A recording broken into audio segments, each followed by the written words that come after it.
जय हिंद, जय जोहार। मैं स्वप्निल तिवारी सकार एकेडमी में आप सभी का फिर से स्वागत करता हूं। दोस्तों, 29 जनवरी 2023 को छत्तीसगढ़ पुलिस भर्ती के अंतर्गत सब इंस्पेक्टर की प्रीलिम्स परीक्षा के सॉल्यूशंस हम देख रहे थे, जिसमें आज मैं आपको मैथ्स और रीजनिंग के सारे सॉल्यूशन बताऊंगा और इसके साथ ही आने वाले समय में सब इंस्पेक्टर की जो मुख्य परीक्षा है उसमें मैथ्स और रीजनिंग की तैयारी हमको कैसे करनी चाहिए, इस पर भी हम बीच बीच में चर्चा करते रहेंगे। तो चलिए शुरू करते हैं बिना किसी देरी के। यदि आपने मेरा पहला वीडियो नहीं देखा है जिसमें मैंने जियोग्राफी, इकोनॉमी, करंट और कंप्यूटर के सारे क्वेश्चन को एक्सप्लेन किया है, तो आप उसे जरूर देखिए हमारे चैनल में। और इसके अलावा यदि आपको किसी प्रकार का डाउट है तो आप हमें कमेंट करके या डायरेक्ट मुझे मैसेज कॉल करके भी पूछ सकते हैं। तो चलिए इसे मैं शुरू करता हूँ। इसके साथ ही मैं आपको फिर से बता दूं कि सकार एकेडमी में 20 फरवरी 2023 से छत्तीसगढ़ पुलिस सब इंस्पेक्टर की मुख्य परीक्षा हेतु कक्षाएं प्रारंभ होने वाली, जिसके लिए रजिस्ट्रेशन प्रारंभ कर दिया गया है, तो आप अपना रजिस्ट्रेशन कक्षा पूर्व जरूर करवाएं। चलिए देखते हैं, रीजनिंग को शुरू करते हैं। भाई मेरे पास जो सेट है उसमें पहले क्वेश्चन नंबर 66 रीजनिंग है, तो रीजनिंग से शुरुआत करते हैं। बहुत सरल क्वेश्चन है, नॉन वर्बल का क्वेश्चन है, पैटर्न हमको पहचानना है। तो देखिए पैटर्न बहुत आसान चल रहा है। ये सर्कल है, ये ट्रायंगल है, तो ये सर्कल और ट्रायंगल भरा हुआ है, फिर ये जो शुरू में था आखिरी में चला गया और खाली हो गया। और जो ये सेकंड नंबर पे था क्या है, स्क्वायर, आपका सीधा स्क्वायर और आड़ा स्क्वायर, जो भी इस शब्दों में से कहा जाए, ये इधर फिल हो गया, भर गया। यही कंडीशन है, यही इसका पैटर्न है। तो सेम पैटर्न यहाँ भी लगेगा कि जो खाली है वो आखिरी में जाके क्या होगा, भर जाएगा। ट्रायंगल और स्क्वायर आखिरी में जाके भर जाएगा। ये दिख रहा है ऑप्शन नंबर ए में। और जो यहाँ पे आपका ये डायमंड है और ये सर्कल है जो भरा हुआ है, वो इधर आके खाली हो जाएगा। तो देखो डायमंड और सर्कल इधर आके क्या हो गया, खाली हो गया। तो यही है इसका आंसर, ऑप्शन नंबर ए। बहुत ही सरल क्वेश्चन है। अब देखिए मैथ्स और रीजनिंग का क्वेश्चन बहुत सरल आया है, ठीक है। तो मैथ्स और रीजनिंग ऐसा है कि प्रारंभिक परीक्षा में वो पोर्शन रहा है जिसे सबने डेफिनेटली स्कोर किया होगा। चलिए आगे चलते हैं, फटाफट देखते जाते हैं। अब ये क्वेश्चन नंबर 67 है, दिए गए क्रम में अगली संख्या ज्ञात कीजिए। ठीक है, तो चलिए आंसर तो लगभग आपको सब पता चल ही गया होगा। मैं आपको एक्सप्लेन करता हूं कि आंसर आया है तो आया कैसे। देखिए हम इसमें पैटर्न यदि ढूंढेंगे तो 11 है, 39 है, 89 है, 167 है। बहुत खास ये पहचाने नंबर नहीं दिख रहे कि हमको आसानी से पैटर्न मिल जाए। तो जब भी पैटर्न आसानी से न मिले तो फटाफट उसका डिफरेंस निकालना है। चलो डिफरेंस निकालो। तो आपका 39, 9 में से एक गया, आपका कितना हो गया भाई, 8। 3 में से एक गया, कितना हो गया, 2। वैसे ही 9 में से 9 गया 0, 8 में से 5 गया, कितना हुआ, 3। वैसे ही 7 में से 9 गया तो 17 में से 9 गया तो कितना आ जाएगा, 8। और 15 में से 8 गया तो कितना आ गया, 7। अब आप देखोगे 28 है, 50 है, 78 है, कोई खास पैटर्न नहीं है। फिर अंतर निकाल दो इसका। अंतर निकालोगे, 10 में 8 गया 2, 4 में से 2 गया 2, 22 आ गया। 8 में से 0 गया 8, 7 में से 5 गया 2 आ गया, 28 आ गया। और फिर इसका अंतर कितना आ गया, 28 और 22 का 6। अगर यही अंतर आगे भी रहता, यानी अगर 6 एक सीरीज यहाँ पर और बनती, तो ये 28 के बाद यहाँ पर डेफिनेटली कितना होता, 34 होता। यानी ये 34 इसमें जुड़ता, 34 इसमें जुड़ता, तो 4 और 8 कितना होता, यहाँ पर 4 और 8 होता 12, 7 और 3 10 और 1 कितना होता, 112 हो जाता है। ठीक, यानी 112 जुड़ता इधर आखिरी वाले में। अब 112 आखिरी वाले में जोड़ दो 112, तो 7 और 2 हो गया 9, 6 और 1 हो गया 7, 1 और 1 2, 279 है ऑप्शन में। जी हाँ, option number 279, option number D. देखिए कुछ नहीं किए, बस बीच बीच का अंतर निकालते गए हैं और उसी अंतर में हमको पैटर्न मिल गया। तो देखिए सीरीज में कभी भी याद रखिए कि जब पैटर्न ना मिले, दिमाग ना दौड़े, तो बीच का अंतर आपको निकालते जाना है, डेफिनेटली आपको पैटर्न मिल जाए। ठीक, चलो आगे चलते हैं। इसमें और भी पैटर्न है, पर अब ठीक है, अब 2-3 पैटर्न थोड़ी चर्चा करते रहेंगे। जब कोर्स के अंतर्गत हम पढ़ेंगे, हमारा मैथ्स का ऑनलाइन कोर्स है, पता ही है आप सभी को लगभग। जिन्हें नहीं पता आप ज्वाइन कर सकते हैं, 200 प्लस रिकॉर्डेड लेक्चर के वीडियो है उसमें। और इसके साथ ही लाइव डाउट क्लास हम इस प्रकार से यूट्यूब में भी ऑर्गेनाइज कर सकते हैं। आप उसे वहां सकार एकेडमी के एप्लीकेशन के थ्रू ज्वाइन कर सकते हैं। खैर, आते हैं क्वेश्चन नंबर 68 में आते हैं, निम्नलिखित आकृति में कौन सा अक्षर आएगा? तो देखिए भाई, स्वाभाविक है, ये नंबर है, ये लेटर है, नंबर है, लेटर है, सॉरी, तो नंबर और लेटर का कोई ना कोई पैटर्न होगा, वही पैटर्न हमको फाइंड करना है। तो देखो, ये 6 है, ये 4 है, दिख रहा है ना? मेरे ख्याल से छोटा तो नहीं हो गया? छोटा हो गया होगा तो चलो थोड़ा बड़ा कर देते हैं आपके लिए। तो यहाँ पे लिखा हुआ है 6 4 10 4 14, और 14 एन का कोड होता है। आपको ए से जेड तक विथ नंबर याद होना चाहिए, ए फॉर 1, जेड फॉर 26, ऐसा, ठीक? 4 और 1 5 7 12, 12 एल का कोड होता है। वैसे ही आप देखोगे 10 5 15 6 21, 21 यू का कोड होता है। तो उसी प्रकार आपका 14 2 16 1 17, 17 होगा क्यू का कोड। तो यहाँ पे आपका आंसर क्या होगा भाई? क्यू। ठीक है, ऑप्शन नंबर बी आपका आंसर होगा क्यू। समझ में आया पैटर्न? ठीक है, सरल है, कोई कठिन नहीं है। अगला क्वेश्चन देखते हैं।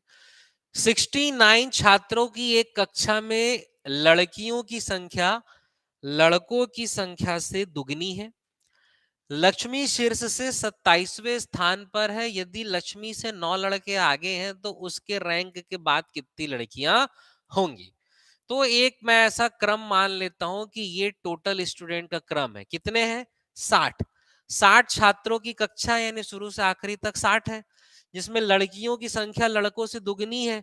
तो स्वाभाविक है लड़कियों की संख्या होगी 40 और लड़कों की संख्या होगी 20। तभी तो लड़कियों की संख्या लड़कों से दुगनी हुई, और 60 और 40 कितना हो गया? सॉरी, 40 और 20 कितना हो गया? 60। ये समझ आया ना कैसे निकला? लड़कियों की संख्या लड़कों की दुगनी है, यानी लड़के 20 होंगे तभी लड़कियां क्या होंगी? 40। अब 20 और 40 मिला के हो गए 60। अब आते हैं लक्ष्मी के बारे में। लक्ष्मी टॉप से 27वें, मान लेते हैं ये टॉप है, टॉप से ये 27वें नंबर में कौन है? लक्ष्मी। ठीक है, यदि लक्ष्मी से आगे 9 लड़के हैं, अब देखो टॉप से 27वें, यहां से लेके यहां तक 27वें नंबर पे लक्ष्मी है ना, यानी लक्ष्मी के पहले कितने लोग हैं? 26। लक्ष्मी 27वीं है, यानी लक्ष्मी से पहले कितने हुए? 26। और उस 26 में लड़कों की संख्या कितनी है? 9। यानी 26 में 9 चला गया तो आपका कितना बचा? 17 जो है लड़कियां हैं। 17 जो है लड़कियां हैं। ये फंडा समझ आया भाई? 27वें नंबर पे है लक्ष्मी, तो लक्ष्मी के पहले कितने हुए? 26। उस 26 में कितने लड़के हैं? 9 लड़के हैं। 26 में अगर 9 लड़के हैं तो 26 में 9 चला गया तो कितना बचा? 17 क्या है? लड़कियां। यानी लक्ष्मी के पहले कितनी लड़कियां हैं? 17। अब क्वेश्चन क्या पूछ रहा है? तो उसके रैंक के बाद कितनी लड़कियां होंगी? तो लक्ष्मी के पहले कितनी लड़कियां हैं? 17। लक्ष्मी को मिला के कितनी लड़की हो गई? 18। और कुल कितनी लड़की है? 40 लड़कियां हैं। तो 40 में 18 चला गया, मतलब लक्ष्मी के बाद कितनी लड़कियां होंगी? 22। ऑप्शन नंबर सी।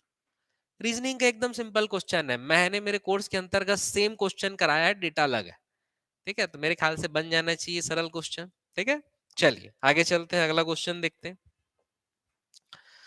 अब लिखा हुआ पैटर्न को पूरा करने वाली आकृति पहचाने। तो बहुत ही सरल है भाई, इसमें पैटर्न को पूरा करने वाली आकृति, तो ये देखिए नीचे, अगर आपको क्लियर दिख रहा है तो, क्योंकि हो सकता है थोड़ा फैड हो जाए, स्कैन होके ऐसा हो जाता है। मेन एग्जाम में आपको बढ़िया दिख रहा होगा, तो मैं हल्का सा यहाँ पे आपको ड्रॉ कर देता हूँ कि कुछ इस प्रकार का है कि देखिए, यहाँ इस आकृति में नीचे ये एक त्रिभुज बना है जिसका आधा हिस्सा त्रिभुज ये बनना है। इसमें ऐसी आड़ी आड़ी लाइन है, तो यहाँ भी एक आड़ी आड़ी लाइन होनी चाहिए। तो देखिए यहाँ जो त्रिभुज बनना है उसमें आड़ी आड़ी लाइन वाला आपका एक ये वाला है, और आपका एक ये वाला है। ठीक है, उसके अलावा ये एक त्रिभुज बन गया आपका आड़ी आड़ी लाइन वाला, और उसके बाद जो इधर एक दूसरा त्रिभुज बनना है इस आकृति वाला, उसकी लाइनें कुछ ऐसी ऐसी रहने वाली है, और ऐसी ऐसी लाइन वाला आपका एक ये भी दिख रहा है, ये भी दिख रहा है, लेकिन हमको जो पैटर्न चाहिए वो कहाँ है? ऑप्शन नंबर सी में है। देखिए ये यहाँ पे एक हल्का छोटा हुआ है, यहाँ भी ये हल्का गैप छोटा हुआ है, ये दोनों में गैप नहीं है, गैप केवल इसमें है। तो ये एग्जाम में दिख गया होगा आपको, यहाँ थोड़ा क्या भदभदा हो गया है स्कैन करने और जूम करने के चक्कर में। Option number C. चलिए आगे चलते हैं। अगला क्वेश्चन देखते हैं। अगला क्वेश्चन 71 लिखा हुआ है कि अगर किसी कोड भाषा में मंकी को फलाना ठिकाना लिखा जाता है तो उसी कोड में टाइगर को किस रूप में लिखा जाएगा। बहुत आसान है। सबसे पहले पास पास के अल्फाबेट पहले देखो, तो देखो ये एक्स और वाई आपको पहले दिख रहा है, ठीक है। तो इसी प्रकार इसको जमाओ। अगर आप इसे लिखोगे तो MONKEY को लिखा जा रहा है किसमें, XCHJJG, ठीक है, इसमें लिखा जा रहा है। तो देखो ये y से x, ये बहुत आसान तरीके से -1 हो गया, एक कम हो गया। वैसे ही e से c, ये आपका -2 हो गया। k से लेके h, ये -3 है। n से j -4 है। o से j -4 है। m से g -5 है और ये -6 है। तो क्रॉस में चेंज हो रहा है, ठीक है। और आखिरी से देखोगे तो ये -1 -2 -3 -4 -5, इस तरीके से यहाँ पे कोड बना है। मिला लो भाई, एम का कोड क्या होता है, 13 होता है। जी का कोड क्या होता है आपका, 7 होता है। 13 में से 7 गया तो ये कितना आ गया आपका, 6, इसीलिए -6 है। तो हमको पैटर्न मिल गया है कि भाई पहले वाला आखिरी में कन्वर्ट हो रहा है -6 से, और आखिरी वाला पहले में कन्वर्ट हो रहा है -1 से। अब -6 क्यों है, क्योंकि 6 लेटर है। और यहाँ पे जिसको पूछ रहा है, किसको पूछ रहा है, टाइगर को, TIGER, और ये कितने लेटर है, 5। यानी ये जो पहला वाला होगा आखिरी में -5 बन के जाएगा, और आखिरी वाला होगा इधर -1 बन के आएगा। समझ आ रहा है। अब बस इसी को ढूंढना, पहला और आखिरी, इसी में आंसर मिल जाएगा ना, पूरा निकालने की जरूरत नहीं है। अब आखिरी वाला -1, तो R -1 क्या होता है, Q। Q आपका केवल ऑप्शन सी में है और डी में है, यानी ए और बी तो क्या हो गया, डेफिनेटली गलत हो गया, ठीक। अब गौर करोगे इसके आखिरी में एस है और इधर क्या है आपका ओ है, इधर मिटल गया, इधर देख लो एस है और क्या है ओ, यानी केवल आखिरी आपको पता चल जाएगा तो आंसर मिल जाएगा। अब केवल आखिरी देखो, टी से -5 करना है, टी का कोड क्या होता है, 20। 20 से -5 करोगे तो क्या आएगा, 15, और 15 होता है किसका, ओ का। ओ यानी ये वाला होगा आपका ऑप्शन नंबर डी, शुरू का क्यू आखिरी का ओ। बीच के तीनों को निकालने की जरूरत नहीं है, गोली मारो बीच के तीनों को। तो हमेशा ये कोडिंग डिकोडिंग रीजनिंग का क्वेश्चन ऐसे ही बनाना है, पूरा कभी नहीं बनाना है, पहला आखिरी अधिक से अधिक बीच का, गारंटेड इतने में आंसर मिल जाता है, ठीक है। चलिए आगे चलते हैं। अब इसके बाद बोल रहा है वह आकृति ज्ञात कीजिए जिसमें निम्नलिखित आकृति उसके भाग में छिपी हुई है, ठीक है। तो बहुत आसान क्वेश्चन है, ये सब बच्चों के क्वेश्चन है, ये सब गलत नहीं होना चाहिए, लेकिन पूरा अंदाजा है मेरा ये भी गलत हुआ होगा। आपको ढूंढना है ये इस प्रकार की आकृति, और हड़बड़ी में आपको इस वाले डायग्राम में आकृति दिखेगी, पर नहीं, ये आकृति कहाँ है आपकी, इस वाले डायग्राम में, ऑप्शन नंबर सी, इस वाले डायग्राम में है। ये नहीं कह रहा हूं मैं कि नहीं है, लेकिन डायरेक्शन इसका पलटा हुआ है, इसीलिए ये आपका आंसर नहीं है। आपका सही आंसर है ऑप्शन नंबर सी। तो ये थोड़ा बारीकी है, इसको ध्यान रखेंगे एग्जाम में। चलिए आगे चलते हैं। इसके बाद लिखा हुआ है ए बी की बहन है, भाई ब्लड रिलेशन का क्वेश्चन है। चलिए इसको ड्रॉ कर लेते हैं, बहुत सरल क्वेश्चन है। जैसा जैसा रिलेशन लिखा हुआ है वैसा वैसा हम ड्रॉ करते जाएंगे। क्या लिखा हुआ है, ए बी की बहन है, तो ए एक एरो बना दिए, बहन के लिए में लिख दिया ब लिख दिया, और ये हो गया बी। तो लिख दिया ए बी की बहन है। ए बी की बहन है यानी जेंडर किसका पता चला, ए का पता चला। और क्या जेंडर पता चला, फीमेल, तो ए के नीचे में फीमेल भी लिख दिया, बी का जेंडर पता नहीं चला, ठीक है। तो पहला लाइन हमने ड्रॉ कर दिया। दूसरा लाइन, सी बी की माता है, तो यहां हो गई सी बी की माँ, और सी का जेंडर पता चला है फीमेल, इसीलिए मैं सी के नीचे क्या लिख दिया, एफ। दूसरा लाइन भी हो गया। फिर लिखा हुआ है डी सी का पिता है, डी जो है वो सी का पिता है, तो सी का पिता कौन है भाई, डी, और डी का जेंडर पता चल गया मेरे को क्या, मेल। फिर अगला लाइन लिखा हुआ है ई डी की माता है, यानी डी की माता कौन है, ई, तो जेंडर किसका पता चल गया, ई का, फीमेल है, ठीक। अब पूछ रहा है ए का डी से क्या संबंध है, यानी ए का रिलेशन पता होना चाहिए, ए का जेंडर पता होना चाहिए। ए का जेंडर पता है फीमेल, हाँ आंसर निकलेगा। ए का डी से क्या संबंध है, तो भैया डी की जो बेटी है, ठीक है, उसकी जो बच्चे हैं उसका वो पिता है। यानी नाना और दादा वाला रिलेशन है। एक्चुअल में देखोगे, मान लेते हैं बी भाई है चाहे बहन है, ये दोनों भाई बहन है, इनकी माँ का पिता। अब माँ का पिता क्या होता है हमेशा, नाना। यानी ये जो ए होगी वो नतनीन होगी। तो नतनीन हमारे ऑप्शन में नहीं है, लेकिन पोती दिया हुआ है, यानी ग्रैंड डॉटर दिया हुआ है, तो ये आपका आंसर सही। अगर नतनीन रहता तो नतनीन आपका आंसर सही होता, एग्जैक्ट आंसर इसका नतनीन ही है। तो ऑप्शन नंबर डी। तो जब भी ब्लड रिलेशन का क्वेश्चन दिखेगा ऐसे ही ड्रॉ कर लेंगे और आसानी से आंसर निकाल लेंगे। चलिए आगे चलते हैं।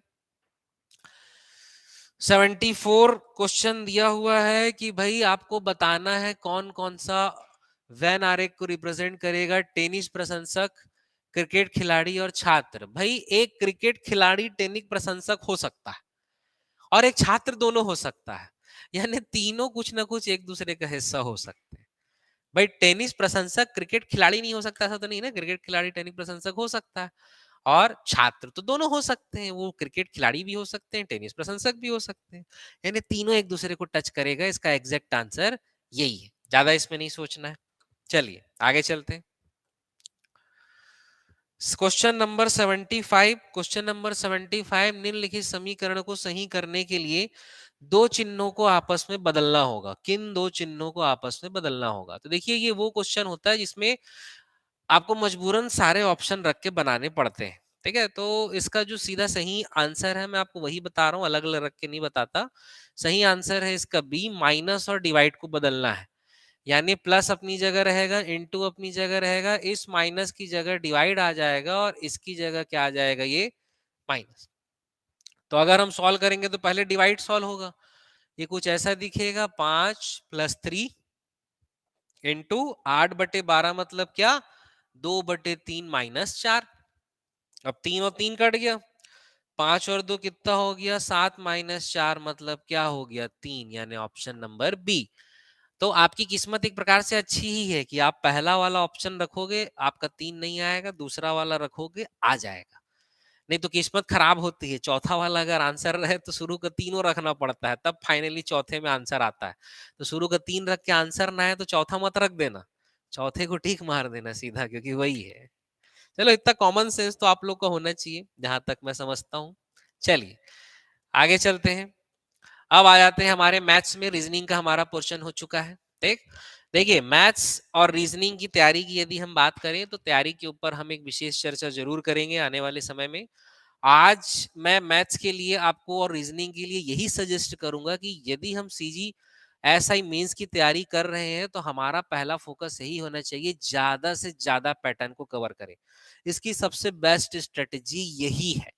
पेपर बहुत डिफिकल्ट लेवल के आ जाएंगे ऐसा नहीं है, आपको एसएससी लेवल का क्वेश्चन दे देगा ऐसा नहीं है, लेकिन एक कॉमन सेंस यदि आप लगाएं तो बात यह है कि अभी जैसा कि आप पेपर देख रहे हैं 10 क्वेश्चन है मात्र, एक एक टॉपिक से एक एक क्वेश्चन आपको एग्जाम में दे दिया है, लेकिन आपके मेंस के एग्जाम में एक टॉपिक से 10 क्वेश्चन देगा।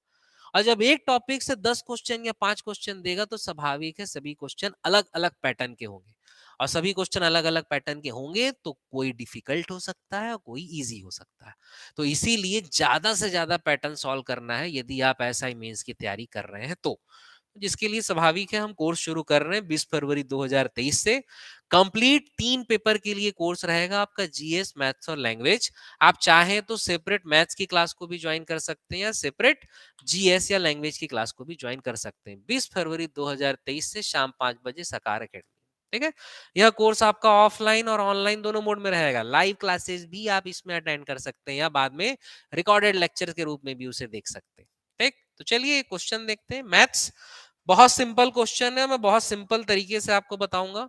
कोई बहुत डिटेलिंग या 2-2 पेज के 3-3 पेज के मेथड ऐसा नहीं कि वो हम नहीं बताएंगे, वो क्लास में हम देखेंगे जहां समय रहता है।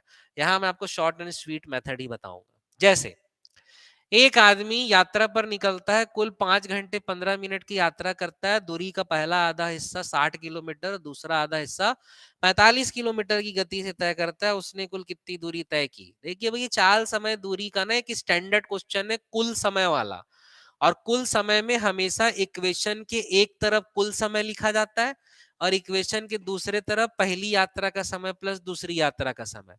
तो एक आप मान लो ये आपकी टोटल यात्रा है, आधी यात्रा x है, तो बची आधी यात्रा भी क्या होगी, x।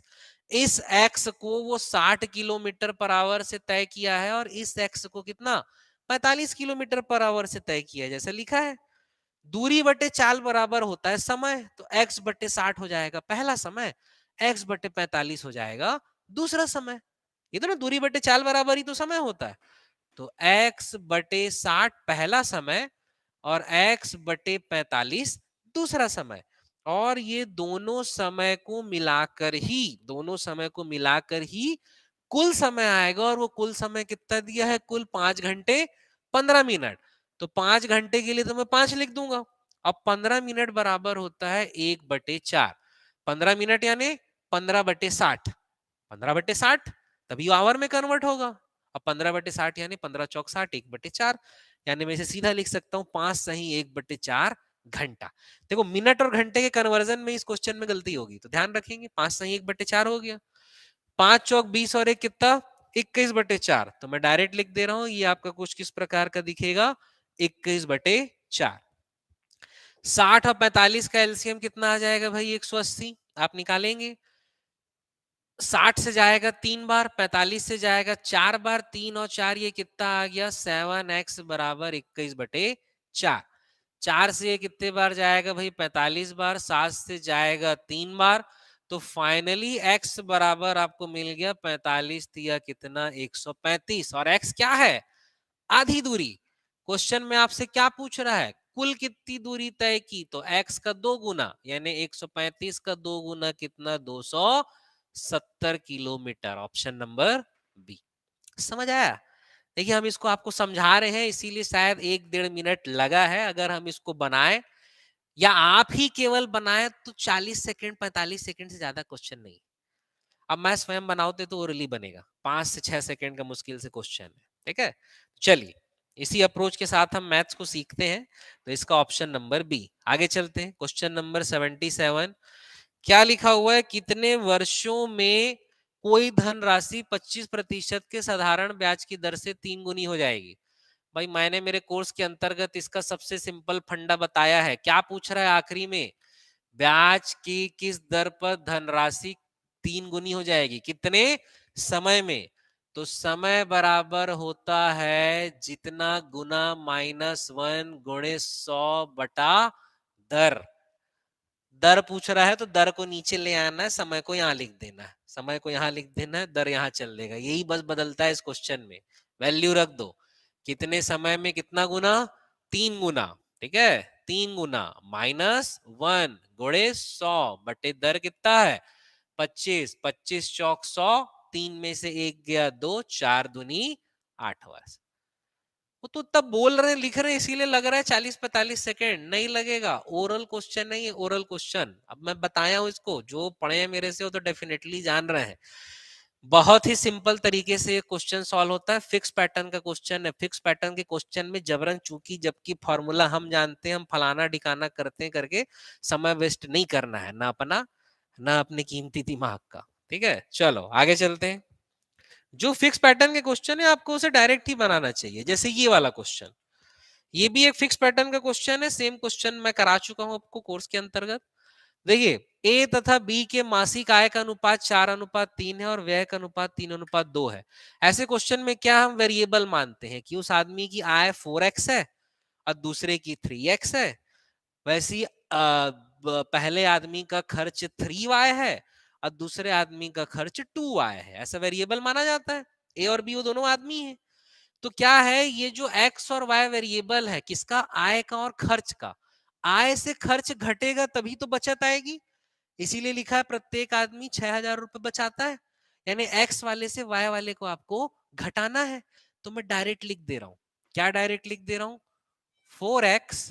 4x माइनस 3y बराबर 6,000।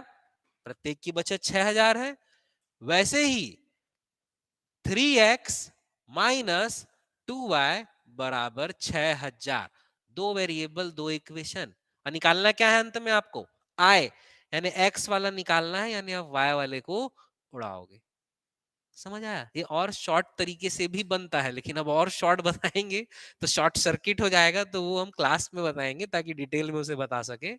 बाकी ये आप सिंपल एक बार में इक्वेशन लिख सकते हो, आप कुछ नहीं करना है, वाई को उड़ाना है, ऊपर 2 का गुणा करो, नीचे 3 का, ऊपर 2 का गुणा करोगे तो कितना होगा, 8x माइनस 6y बराबर 12,000, और नीचे 3 का गुणा करोगे तो 9x माइनस 6y बराबर कितना, 18,000। नीचे वाले से ऊपर वाले घटा दो तो ये प्लस हो गया, माइनस हो गया, ये उड़ गया, तो x बराबर कितना, 18 में से 12 गया 6,000। x की वैल्यू आ गई है 6,000, और आपको क्या निकालना है, a की मासिक आय, a की मासिक आय कितनी है, 4x, x आया है कितना, 6,000। 6,000 की वैल्यू x की जगह रख दो तो 6 चौक कितना, 24,000। Option number B. एकदम सिंपल पैटर्न का क्वेश्चन है, इतनी जगह होता है एग्जाम में जितने में मैं लिख रहा हूं, मैं और छोटा भी लिख सकता हूं, और एग्जाम में आप भी और छोटा नहीं लिख सकते, अधिक से अधिक इतना जगह होता है, तो इसीलिए बहुत ज्यादा डिटेल में सॉल्यूशन लिखने की आवश्यकता नहीं है। चलिए आगे देखते हैं अगला क्वेश्चन। दिया हुआ है शांत जल में नाव की गति 15 किलोमीटर प्रति घंटा है, धारा की गति 5 है, धारा के अनुकूल जाते हुए 15 मिनट में कितनी दूरी तय करेगी। तो भैया धारा की दिशा में जब भी नाव जाती है तो धारा की चाल और नाव की चाल जुड़ जाती है, यानी कितना हो जाएगा, दोनों की ज्वाइंटली जो स्पीड होगी 15 और 5 जुड़ के कितना हो जाएगा, 20, सॉरी 15 और 5 जुड़ के कितना हो जाएगा, 20। आपको निकालना क्या है, अंत में कितनी दूरी तय करेगी, और दूरी बराबर क्या होता है, चाल गुणित समय। तो चाल है आपकी 20 और समय कितना बोल रहा है, कितने मिनट में, 15 मिनट में कितनी दूरी तय करेगी। अब मिनट को आवर में कन्वर्ट करना पड़ेगा, तभी तो दूरी आएगा। 20 से जाएगा 3 बार, 3 से जाएगा 5, आपका आंसर आएगा 5 किलोमीटर। बनेगा? एकदम सिंपल क्वेश्चन है, कुछ नहीं सोचना है, दूरी बराबर चाल गुणित समय। चाल आएगी 20, क्यों, क्योंकि धारा की दिशा में नाव और धारा जुड़ जाता है, तो 15 प्लस 5 इक्वल टू कितना, 20। और 15 मिनट में दूरी पूछ रहा है, यानी 15 मिनट को आवर में कन्वर्ट कर दोगे, आंसर। चलिए आगे चलते हैं। अगला क्वेश्चन है, ये इस तरीके के ढेर सारे क्वेश्चन हम आपको करा चुके हैं, ठीक है। क्या लिखा हुआ है, 3 टू द पावर 25, 26, 27, 28 में निम्नलिखित में से किस संख्या से इसे विभाजित किया जा सकता है। तो जो सबसे छोटा वाला पावर रहता है ना, पूरे को बाहर निकाल दो, यानी मैं यहाँ क्या कर रहा हूँ, 3 टू द पावर 25 को बाहर कॉमन निकाला, तो यहां से तो कुछ नहीं बचा, यानी यहाँ 3 टू द पावर क्या बचा, 0। उसको डायरेक्ट 1 भी लिख सकते हो आप, समझाने के लिए हम लिख रहे हैं 3 टू द पावर 0। यहां से क्या बचा है, 3 टू द पावर 0। अब 25 पूरा निकल गया ना, यानी 3 की घात शून्य बचा। अब यहाँ 26 में 25 निकला, यानी 3 की घात 1। 27 में 25 निकला, यानी 3 की घात 2। 28 में 25 निकला, यानी 3 की घात 3। कुछ इस प्रकार दिखेगा, यानी 3 की घात 25, और ये 3 की घात 0 मतलब 1, 3 की घात 1 मतलब 3, 3 की घात 2 मतलब 9, 3 की घात 3 मतलब 27। तो 3 की घात 25 गुणित, ये कुछ ऐसा दिखेगा, 9 और 1 10, 27 3 30, यानी 40। तो सबसे पहले यही देखना 40 किसी से विभाजित हो रहा है क्या। तो 40 आपका ना तो 11 से हो रहा है, ना तो 16 से हो रहा है, ना तो 25 से हो रहा है, ना तो 30 से हो रहा है, किसी से नहीं हो रहा है, यानी 40 दी गई संख्या में से किसी से विभाजित नहीं है। और यहाँ केवल क्या है, 3 ही है और कुछ नहीं है, तो 8 तो 3 उठा के इसको दे दो, तो ये कुछ ऐसा दिखेगा, 3 की घात 24 गुणित 40 गुणित 3, 8 तो 3 इधर आ गया, और 40 गुणित 3 मतलब क्या होता है, 120, और 120 30 से विभाजित है, तो आपका आंसर क्या होगा, ऑप्शन नंबर डी। दी गई संख्या, अब जैसे मैं यहां लिख दिया ऐसे, ये आगे कुछ इस तरीके से लिखाएगा ना, 3 की घात 24 गुणित 120। अब ये 30 से विभाजित हो जाएगा, अगर मैं बटे 30 करूं तो 30 से कितने बार, 4 बार। आपका आंसर आ गया, 3 की घात 24 गुणित 4, विभाजित तो हो गया ना, तो इसीलिए आपका आंसर होगा ऑप्शन नंबर डी। बहुत बढ़िया क्वेश्चन है, और ये व्यापम का ना फेवरेट क्वेश्चन है, बहुत सारे एग्जाम में क्वेश्चन आया है, कई बार आया है, ध्यान रखेंगे इसे। चलिए आगे चलते हैं। अगला क्वेश्चन लिखा हुआ है कि एक व्यक्ति किसी वस्तु को 15% लाभ पर बेचता है, यदि 6 रुपए अधिक में खरीदा होता तो उसे 18% का लाभ होता। व्यक्ति ने वह वस्तु कितने रुपए में खरीदी थी? प्रॉफिट एंड लॉस का एकदम सिंपल क्वेश्चन है। सेम क्वेश्चन हम अपने कोर्स के अंतर्गत कर चुके हैं। क्या है भाई ये क्वेश्चन? ये दो सेलिंग प्राइस के डिफरेंस का क्वेश्चन है, इसमें कुछ नहीं करना है। 18 में से 15 गया यानी कितना? 3। तो यही कर दो, 3/100 बराबर 6 रुपए। 3 से जाएगा 2 बार, 2 × 100 मतलब 200। अब इसमें कुछ कुछ सॉल्यूशन मैंने देखे हैं, ऐसा नहीं कि नहीं देखे। आए बाएं तरीके से एक पेज का पूरा लंबा सॉल्यूशन है। ये ओरल क्वेश्चन है, ओरल। इसका एक और पैटर्न होता है जिसमें थोड़ा सा लिखना पड़ता है, पर इसमें लिखने की आवश्यकता नहीं है। दो सेलिंग प्राइस है, इसको डिटेल में लिखेंगे तो क्या होगा? माना क्रय मूल्य बराबर x, इसीलिए पहला विक्रय मूल्य यानी x गुणित 115/100, दूसरा विक्रय मूल्य x गुणित 118/100। अतः प्रश्न अनुसार इक्वेशन लिखने पर x का 118 माइनस x का 115 यानी x गुणित 3/100 बराबर 6 रुपए। तो x गुणित 3/100 6 रुपए, वही तो लिखे हैं यहाँ भी। डायरेक्ट कर दो ऐसा। ठीक है, चलो आगे चलते हैं। अगला क्वेश्चन 82, चीनी की कीमत में 20% की वृद्धि हो गई है, तो उसके खपत में कितने प्रतिशत की कमी करें कि उसके व्यय में कोई प्रभाव ना पड़े? ये क्वेश्चन का पैटर्न परसेंटेज की पहली क्लास में हम बताते हैं। अगर आपको किसी क्वेश्चन में केवल 1% दिया है और आखिरी में कितना प्रतिशत कम या ज्यादा बोल रहा है, तो कुछ नहीं करना है। अगर कम बोल रहा है तो वो हमेशा होता है R/100 प्लस R/100। और R क्या है? क्वेश्चन में दिया गया परसेंट, क्या? 20/120 × 100। सॉल्व करोगे तो आएगा 16 सही 2/3। रटा रुटाया है, ऐसा नहीं कि हमारा रटा रुटाया है। जब हम इस चैप्टर के क्वेश्चन करते हैं तो ऐसे इतने सारे क्वेश्चन करते हैं कि ये डेटा आपको रटा जाएगा, गारंटेड रटा जाएगा। बहुत सरल पेपर रहा है मैथ्स और रीजनिंग का, आपको फैक्ट बता रहा हूं मैं, कोई क्वेश्चन कठिन नहीं है। आप पढ़ेंगे तो जबरन कंफ्यूज होंगे। एक ऐसा क्वेश्चन नहीं है जो नए पैटर्न का है, सारे फिक्स पैटर्न के क्वेश्चन है, इसीलिए इनको बनाना बहुत सरल है। चलिए आगे चलते हैं। अब ये भी बहुत सरल क्वेश्चन है, इसका जो अगला वाला है कि इनमें से सबसे छोटी संख्या कौन सी आपको पहचानना है, तो उसका सबसे बेस्ट तरीका दशमलव में कन्वर्ट करो। कोई एक्स्ट्रा दिमाग लगाने की जरूरत नहीं है। तो 2/3 को आप दशमलव में कन्वर्ट करोगे तो 2/3, 2/3 का मतलब होता है आपका 0.66, 3/5 का मतलब 0.6, 7/9 मतलब 0.7 और 11/13 मतलब ये तो हो गया 0.8। तो ये दोनों तो बड़ा ही हो गया, सबसे छोटा क्या है? 0.6, 3/5 यानी ऑप्शन नंबर सी। भाग देना तो आता है ना। चलो आगे चलते हैं, अगला क्वेश्चन देखते हैं। यदि दो समरूप त्रिभुजों के क्षेत्रफल का अनुपात 4:9 है तो उनकी संगत भुजाओं का अनुपात क्या होगा? भाई क्षेत्रफल से अगर भुजाओं का अनुपात पूछे तो क्षेत्रफल का अनुपात जो दिया है उसी का स्क्वायर रूट, वर्गमूल उनकी भुजाओं का अनुपात होगा। तो 4 का वर्गमूल 2 और 9 का वर्गमूल 3। भुजाओं का अनुपात दिया है, क्षेत्रफल का बोल रहा है तो वर्ग कर देना है। क्षेत्रफल दिया है, भुजाओं को पूछ रहा है तो वर्ग मूल कर देना है। 2:3, ऑप्शन नंबर ए। ये रूल है, ठीक है, इसमें कोई सॉल्यूशन नहीं है कि आप हम बहुत जल्दी बता दे रहे हैं, ऐसा नहीं है, ये रूल है। बेसिक रूल यदि आपको पता है तो बहुत ही आसान पेपर है और ऐसे ही क्वेश्चन आपके एग्जाम में आएंगे। यदि आप इसकी बढ़िया से तैयारी करना चाहते हैं तो जरूर मेरे मैथ्स और रीजनिंग के कोर्स को आप फॉलो करें। नहीं तो 20 फरवरी से मैथ्स और रीजनिंग की ही न्यू बैच में बना रहा हूं, आप उसे ज्वाइन कर सकते हैं या आप उसे लाइव भी अटेंड कर सकते हैं। रिकॉर्डेड कोर्स का हमारा 200 प्लस वीडियो लेक्चर का मैथ्स और रीजनिंग का कोर्स है ही। और एसआई मेंस के लिए तो शाम के नई बैच 20 फरवरी 2023 से प्रारंभ हो ही रही है, तो आप उसे भी वहां पे ज्वाइन कर सकते हैं। और इसके साथ ही आने वाले समय में बहुत सारे मैथ्स के वीडियो लेक्चर भी मैं लेके आ रहा हूँ। और मैथ्स की स्पेशल प्रिपरेशन के लिए मैं एक सेपरेट डेडिकेटेड मैथ्स के यूट्यूब चैनल के साथ जल्द से जल्द आपके सामने में आऊंगा। ठीक है, तो तब तक आप यही एंजॉय कीजिए, सीखिए जितना सीख सकते हैं, प्रैक्टिस कीजिए, मेहनत कीजिए, बिना प्रैक्टिस के कुछ नहीं होगा। पूरे एसआई के मैथ्स रीजनिंग के पेपर में अगर मैं कहूंगा ऐसा क्वेश्चन जिसमें थोड़ा सा मेहनत करना है तो वो ये है। इसके अलावा किसी क्वेश्चन में मेहनत नहीं करना है। इकलौता यही क्वेश्चन है जिसमें मेहनत करना है, इसमें थोड़ा सा सिंप्लीफाई करना है आपको। कुछ मत करो, जो है वो आप लिख दो। 0.1 का स्क्वायर, 0.1 का स्क्वायर मतलब क्या होगा, मैं और थोड़ा बारीक कर दे रहा हूं।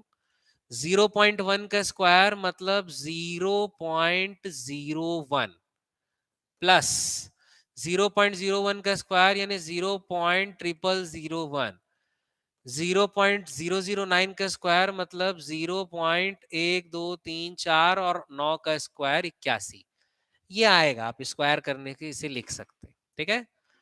फिर नीचे 0.01 का स्क्वायर मतलब 0.00001, 0001।